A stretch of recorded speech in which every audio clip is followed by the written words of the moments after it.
Have you ever looked at someone, a complete stranger, a coworker, maybe even your own reflection, while you're doing something utterly pointless, and thought to yourself, this is it. This is the pinnacle of human achievement. A creature of supposed higher consciousness arguing with a self-checkout machine over a 50-cent coupon. It's a beautiful tragedy, a divine comedy written by a committee of drunken gods. And we're all just actors who've forgotten our lines, improvising our way through a play that makes no sense. Take The Office, a place we willingly go to watch our souls slowly leak out of our ears. We have a Barry, a man whose entire personality is built on a foundation of loud typing and sighing heavily whenever someone asks him to do his actual job. He's not unhappy, not really. He's just performing unhappiness because he thinks it makes him look busy. A true artist of corporate suffering. Then there's Susan, who brings in a cake for everyone as birthday, but keeps a secret spreadsheet of who took a slice and didn't say thank you with sufficient enthusiasm. She's not being nice. She's collecting emotional debt, and one day, she will call it in, probably over something as trivial as a missing stapler. This is why people are like this. We've traded genuine connection for transactional kindness and the illusion of productivity. Or consider the modern ritual of dining out.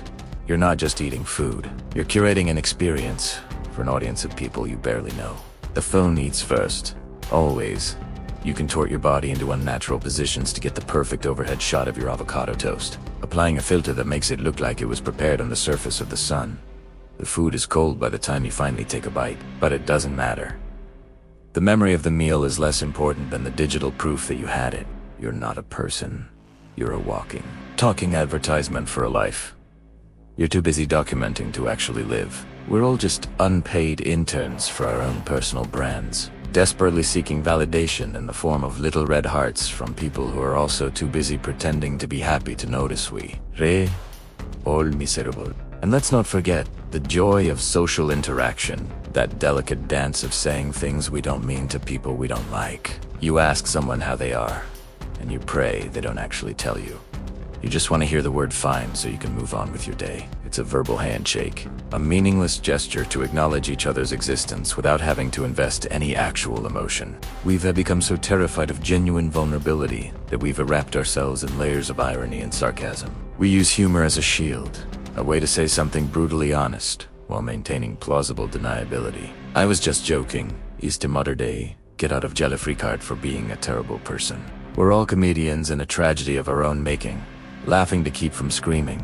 Think about our relationship with technology. We have devices in our pockets that can access the entirety of human knowledge, and we use them to watch videos of cats falling off furniture and to argue with strangers about politics. We have more information than ever before, yet we seem to be getting dumber. We've outsourced our memory to the cloud and our opinions to our favorite echo chamber.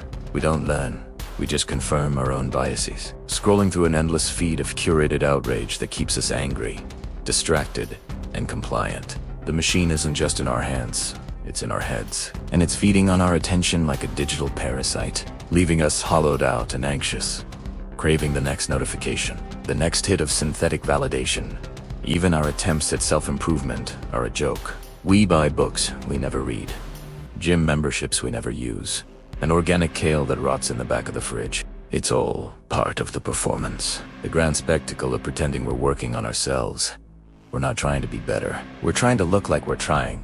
It's easier to buy the gear than to do the work.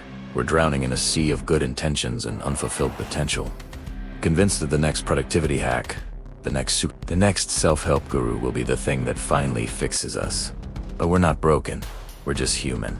A messy, contradictory, and deeply absurd species that built a civilization so complex it forgot what it was for. We've created a world that demands we be perfect while simultaneously making it impossible. And our only coping mechanism is to laugh at the sheer, unadulterated ridiculousness of it all.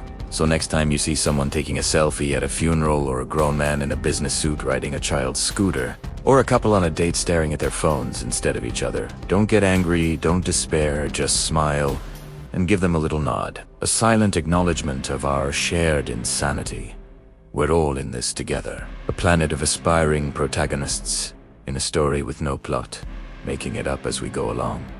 And honestly, it's hilarious. It's a mess, a beautiful, glorious, mind-bending mess. And that right there is why people are like this. If you enjoyed this little peek into the abyss, you know what to do. Share, like, and subscribe.